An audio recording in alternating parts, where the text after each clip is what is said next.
Vous connaissez sûrement les fils de la Vierge, ce phénomène particulier des fils qui tombent du ciel. On peut voir beaucoup de vidéos sur le net, c'est facile de se renseigner à ce sujet, sur le phénomène, mais pas sur ce qu'il en résulte. Alors qu'est-ce que c'est que ces fils? C'est super l'Espagne enquête. Nous avons les médias début décembre qui nous ont présenté une de ces fameuses vidéos du net de ces fils tombés, ultra extensibles, qui s'étendent jusqu'à 20 mètres de long. Et ces médias qui nous apprennent qu'un stylo n'est pas une cigarette, que ces fils ne sont pas des toiles d'araignée. Une évidence pure et simple lorsqu'on les observe. Eh bien, figurez-vous que dans la région Midi-Pyrénées, précisément à Gratintour, en pleine campagne, ces fils sont tombés. Nous avons eu l'occasion d'en récupérer pas mal, tout simplement en les enroulant autour d'un bâton. Ces fils de 15 mètres de long étaient suspendus à rien. Ils tombent du ciel comme par magie. Et n'aimant pas rester ignorant, parce que les recherches sur Internet ou quand on va demander à des laboratoires, etc., ça nous n'apporte aucune réponse. Soit on se fait jeter, soit on nous dit gentiment que c'est pas, ils ne savent pas, que c'est pas grave et qu'ils ne savent pas. Donc, connaissant quelqu'un qui est étudiante en biochimie, elle m'a expliqué que la meilleure façon de savoir ce que c'était était d'effectuer une culture bactériologique, tout simplement en le mettant dans un milieu d'eau sucrée, car propice à l'évolution des bactéries. Donc, le 15/11/2010, précisément, nous avons débuté cette expérience. Voici les fils en question, enroulés autour d'un bout de bois. Euh, nous avons simplement coupé deux petites pelotes et mis ces pelotes dans de l'eau sucrée. Rien de plus simple. Voici le bocal en question. Les deux petites pelotes sont ici et ici. Euh, il faut savoir que le bocal était propre et stérile au début de l'expérience. Malheureusement, la photo ne date pas du début, elle date du 18/12/2010. Nous voyons donc un début de tapis qui s'est créé, que cette culture évolue.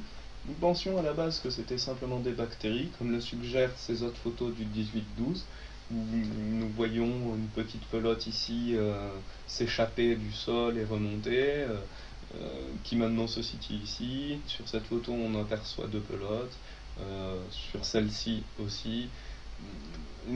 Donc la culture se passe bien jusqu'au 18/12 où nous pensons que les bulles d'air créées par les bactéries étaient responsables des mouvements dans le bocal.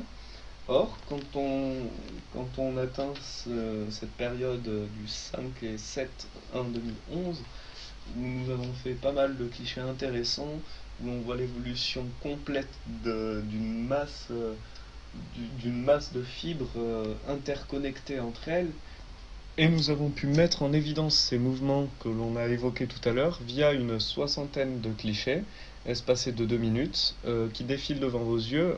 On voit clairement que ce déplacement n'est pas dû à des bulles d'air ou à de l'électricité statique. Pourquoi pas des bulles d'air? Parce que ces fibres montent et descendent, ce qui est en contradiction avec un phénomène de bulle d'air où la bulle d'air se serait échappée, on l'aurait vu, où les fibres retomberaient très rapidement alors qu'elles monteraient doucement, ou inversement. Enfin, ça ne rentre pas dans cette logique-là. Et pourquoi pas de l'électricité statique? Parce que, parce que ce n'est pas possible dans l'eau. Euh, les, de simples expériences le confirment. Mettez des fibres qui réagissent à l'électricité statique dans l'air, elles ne réagiront pas à l'électricité statique dans l'eau, tout simplement, parce que la matière ne le permet pas. Donc on se trouve face à quelque chose qui a l'air vivant. Ce n'est pas non plus la chaleur, parce que si ça avait été le cas, les mouvements seraient bien plus lents et les fibres ne redescendraient pas aussi rapidement. Si je fais cette vidéo, d'abord c'est parce que je suis curieux, parce que ce phénomène est complètement étrange, aussi parce que lorsqu'on effectue des recherches sur Internet, on tombe souvent sur des sites et des associations qui recherchent ou qui étudient la maladie de Morgellon.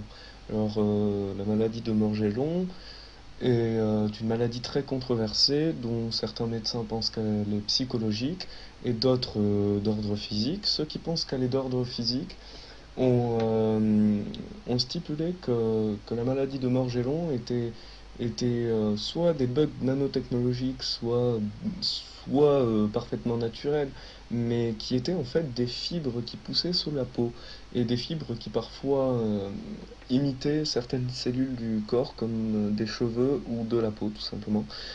Donc, sans rentrer dans les détails, on peut voir que cette expérience que j'ai faite ressemble étrangement à ce phénomène. Donc, dans ce cas-là, on est en droit de se demander si ça a un lien. Et dans le cas où ça a un lien, cette vidéo se veut préventive pour ne pas aller trifouiller ce genre de figues ou de trucs sans savoir ce que c'est réellement. Donc quand ce phénomène se produit, d'éviter d'aller inhaler les poussières, d'aller toucher, d'aller ramasser les fibres comme une photo vous avez été présentée, la main pleine de fibres, etc. Parce que ça peut être dangereux. Une amie à moi est tombée malade un jour après la pluie de fibres. Ce n'est peut-être pas lié, mais on ne sait jamais. Elle se veut tout simplement informative, cette vidéo, parce que la plupart des gens n'ont pas connaissance de ce phénomène.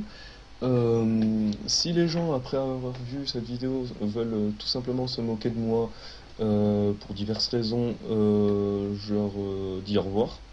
Et si il y a par contre des gens qui sont là pour m'apporter de l'argumentation et un semblant de réponse, alors ils sont les bienvenus. Merci de votre attention.